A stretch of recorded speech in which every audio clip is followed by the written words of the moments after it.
They came from journals that were in other professions. Dentistry, huge, will tell you it's there.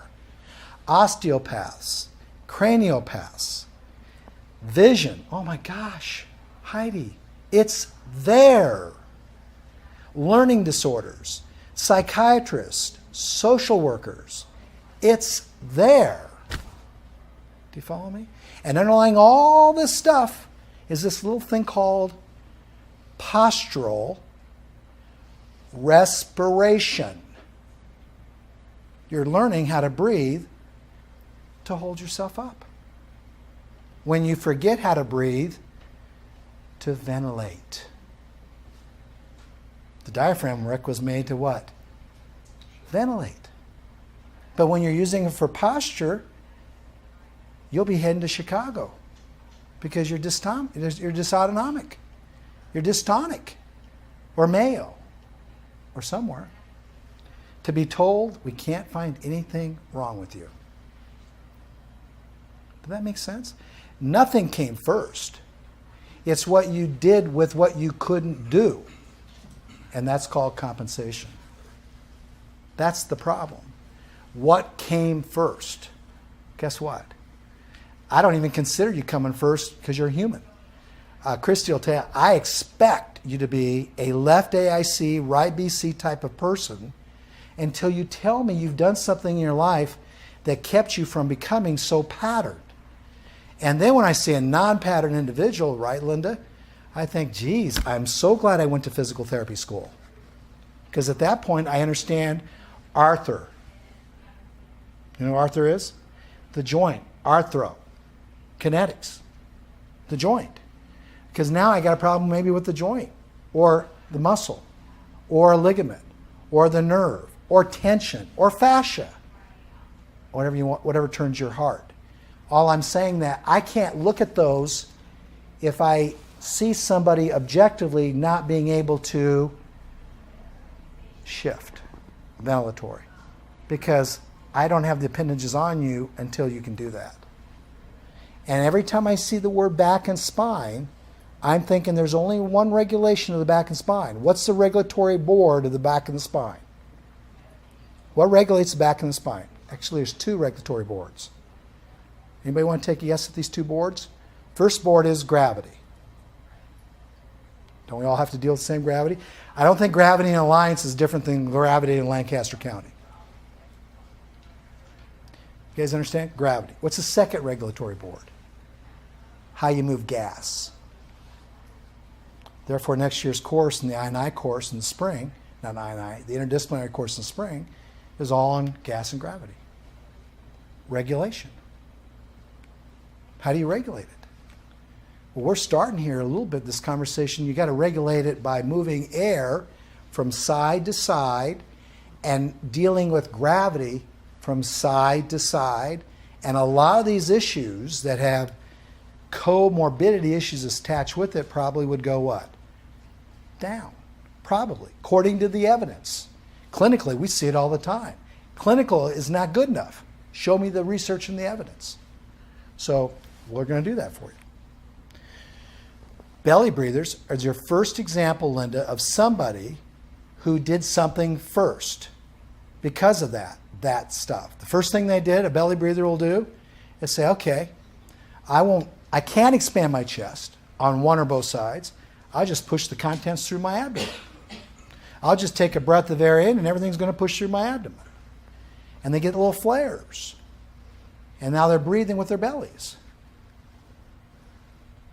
Does that make sense? They go forward and back. That's a belly breather. And that's breathing discord.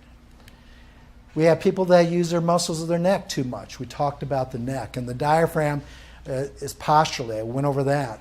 So I'm not going to repeat that. But we have a lot of fascia and extension muscle that becomes overactive with breathing discord, as you now know. Now, Linda, I put this picture in because of people that I see that are gifts for this class. This is a lady who smoked 3 packs of cigarettes a day. St. E's. Christy again, way back then. 3 packs a day.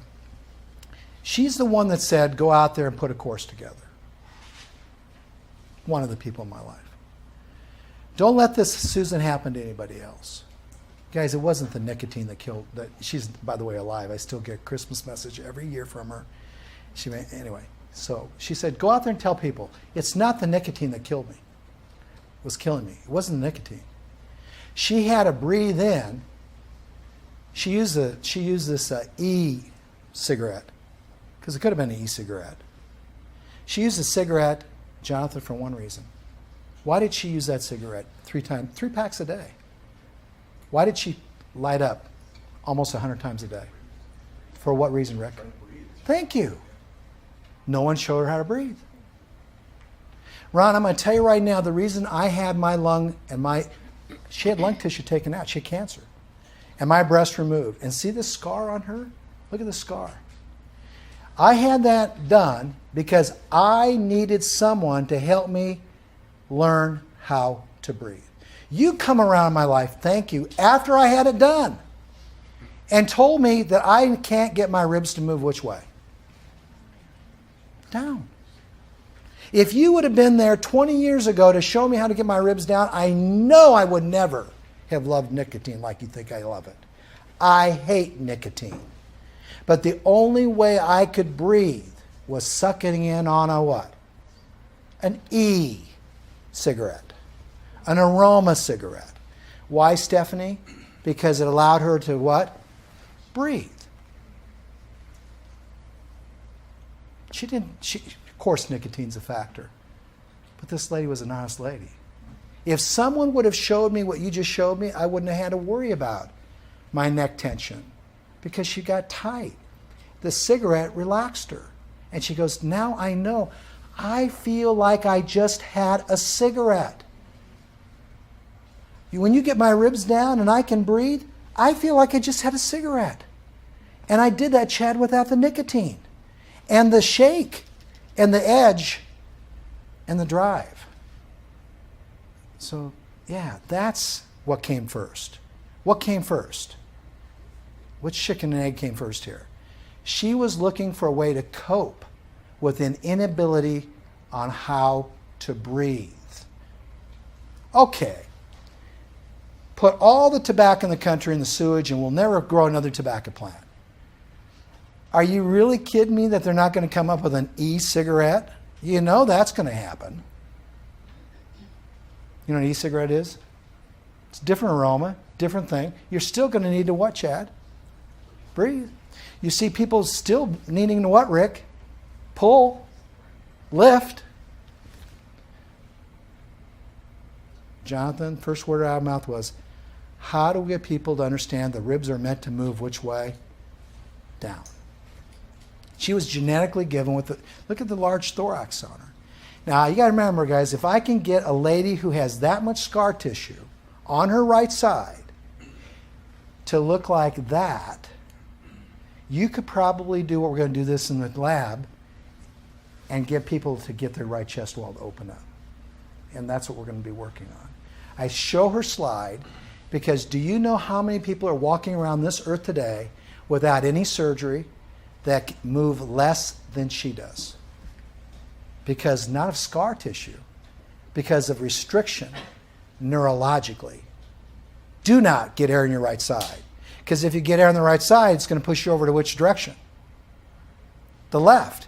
And you don't know what to do over on the left side. You've got neglect over there. You don't know how to operate that. Do not do it. You can put them on all the app program you want, but Stephanie, it doesn't matter. First thing you're going to do is close down the right side again. Really? So how do we get it all pulled together? How do you give people the ability to breathe on their right side, get air in, and want to do it? Well, the answer is simple, Jen. It's called Jen's rules of thumb for expansion of a mediastinum. You get air on the right side by staying over on which leg? The left. Your manual is full of those techniques. Full of them. This is a guy who grew up on a farm. We see a lot of farmers, and you can see the fascia tightness in his axillary area. He can't raise his arm up. I don't know who's really got it worse, her or him. I don't know. Personally, I know who's functioning better. It's not him. but he's held down. He can't get his arm up. He doesn't want it up. He's an extended guy. Are the pictures helpful? Do they help you kind of understand? Chronic overuse is what these people are doing. There's that word. Remember this morning? Pullers. They're elevators. They're lifters. They don't know how to push. They know how to pull. They pull. They lift. They're lifted.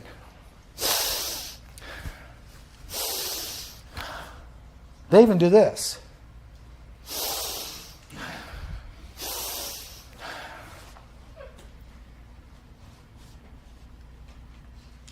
They snort. They gasp. Here's the big one. They yawn. Because when you yawn, you replenish your gas. So these guys are elevators. This guy's an elevator. This will tickle your heart. Nice guy. So proud of his body. He said, Ron, I tell you, back then we didn't have, Christy, we didn't have our iPads and our iPhones and we didn't have cameras. So I had to go get my camera. I said, next time I come in, I'm going to bring my camera. He goes, no, I won't even charge you for it. You can have this one free. And I did not ask him to bring his his fanny pack. I did not ask him to bring that with him. So he brings his fanny pack in, and he's got his back extension muscles on, and he's saying, "Take it." And look at his tongue. Look at me. I paid for this. I've been going to the Y, and I've been working out, and I don't mind being your poster child, because I worked hard at this. This is exactly the exact antithesis of what I would hope you would all be doing. His pecs and lat. Look at his lat, how tight they are. Look at his pecs. And he's done a really good job turning his tibias out on femurs that want to roll in. And his back is deep. And he's got only one abdominal wall. Rectus. This is rectus man. He's got a psoas. He's got a quadratus rectus. He's got a rectus abdominis, and then here's the last rectus. He's got a diaphragm crua rectus. And his diaphragm crua and his rectus abdominis muscles make him pretty stoic. And he's proud of that. Now, if you ask this man to run 1 block to get his mail out of his mailbox, you'd have to call 911 for CPR at the very end of that mailbox. Do you follow me? He couldn't do it. And that is what I see as the problem, Linda. This guy learned how to pull. He did a great job. The difference between this man and this woman is that this woman is pulling in a nursing care home. She's lifting patients and bathing them and wiping seats. And she comes in and her upper traps and lats are just like the other guy. But her number one problem is jaw pain and neck tension and back tightness. But she's lifting with her rectuses. The difference is one person was told what to do. The other person was doing it because she loves somebody. And we got to just get that arranged a little differently. We don't want people to be told and how to love to pull. We got to get people to be told how not to pull and love it. Yearn for it. Help somebody. And that's pretty easily done. Who does the loving and pushing? Anybody who puts a kid in a stroller is pushing and loving. Push. Prod. Reach. Write down the word reach right now. Big word of the day. Reach. So these two people both need to learn how to do what in their lives? Reach. And then put that next word. Appendages. Their arms and their knees, Kurt, need to reach. If I just reach with my arms, I extend. If I reach with my knees, I extend. But if I reach with both, I flex. Make sense? Both. I flex. How about this? If you want good appendage function, master your zones of apposition through reaching. Now you understand it. And both of those people need